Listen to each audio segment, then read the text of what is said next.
تدرون ليش عقبة بن أبي معيط لم يسلم؟ الذي دله على الضلال صاحبه أبو جهل. يقولون كان الصديق الحميم لعقبة بن أبي معيط هو أبو جهل، وهذه الرفقة السيئة. يقولون سافر مرة أبو جهل ترك مكة، وعقبة بن أبي معيط يقول أنا أسمع محمد يقول كلاما فيه شيء من المنطقية، يعني جميل، أبروح أسمع. يقول فأتيت واختبأت وهو يصلي فسمعت القرآن 3 ليالي وقيل 6 ليالي رايح جاي.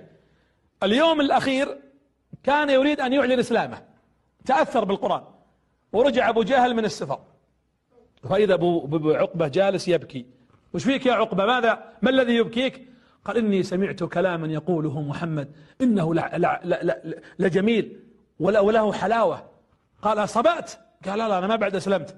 قال اسمع يا عقبة، إن قبلت بقول محمد فلا تجالسني، ووجهي من وجهك حرام ولساني من لسانك حرام.